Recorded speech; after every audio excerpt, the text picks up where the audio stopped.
inagu sii socdaana in waxba maynu kordhin markaa arrintu saasay ahayd cabashay sameeyeen cabashadii waanu dhageysanay maalintii hore waxana waxay tahay faa'iidada ay tarayso iyo qiimahan ay ka hadlayaan ee suuqa ay ka sheegeen beenta ah inaanu jirin wuxuu dhamaan oo cadayna isku noqonaynaa bay yiraahdeen maanta waxay la gulay yimaadeen in hawsha iyada amarnaba sida ay tahay ku aqbali mayno dekada berberana ku bixi mayno marka waxa weeye in hawsha la baabiyo baanu doonaynaa hawshana ma hawle iyagu leeyihiin maaha waa hawl qaran ku leeyahay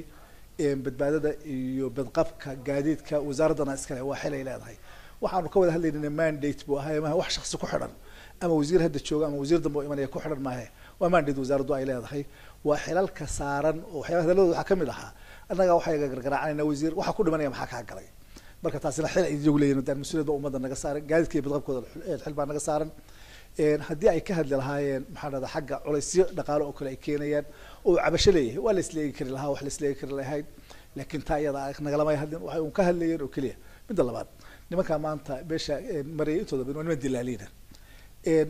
mucaradada laftigooda nin qura oo haysta nin sharci ku soconaya kuma jiro nin qura oo ruqsad ka haysta wasaaradda hawlaha guud gaadiid bay iibinayaan ma jiro haddana iyadoo ay saa tahay duruufaha jira darteed baanu tixgelinay waanu qaabilnay waa soo dhaweynay si alla sidii wax loo tusi karayay baanu u tusnay wuxuuna aflagaade iyo cid baa loo xidhayaa iyo hebel baa leh iyo wax noocaas oo kale ah bay goobtii la yimaadeen hadeerna anagu waa dadkayagii shaqada dawladduna way soconaysaa oo sideeday u soconaysaa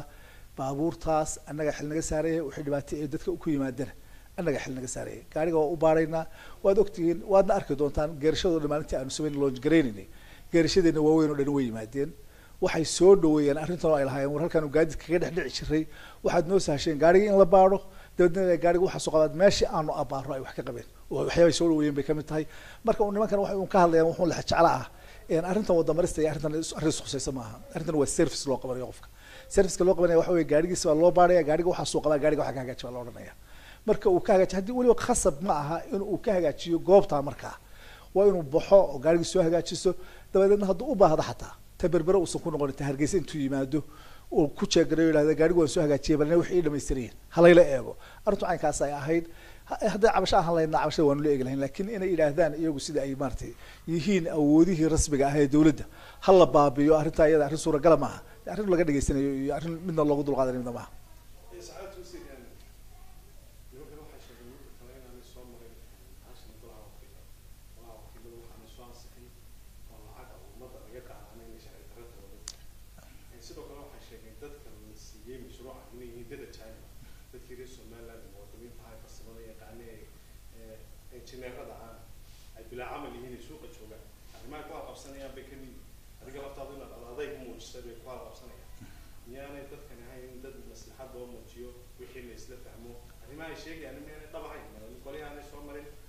waxaa laga yaabaa adiga laftaada inay kaa khaldan tahay arrintaasi arrintana waa arrin farsamo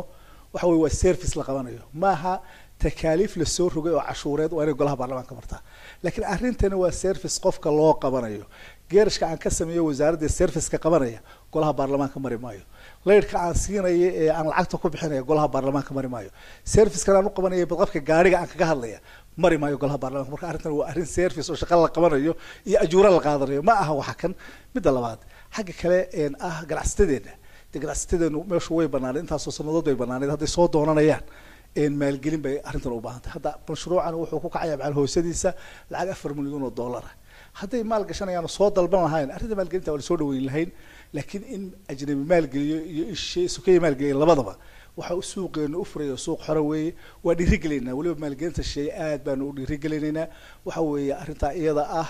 hadday shaqo noqotona dadkan imka inoo yimi waa dad expectorates oo ah aqoon leh aqoontana way wareejinayaan heshiiska iyagana kamid tahay muddo 2 sano gudahooda inay ku wareejin doonaan waxyaabaha shaqaale hoosaadka oo dhan waad ogtay farsamada tan aqoonteeda dadkeeda hore way lahayn marka arrintaa iyada ah xaq way u leeyihiin adayg haddaanu muujinaynana iyagoo aan sharci lahayn 10 maalmood baanu hor fadhinay qof qura oo liisan istaami jira baan ku wiri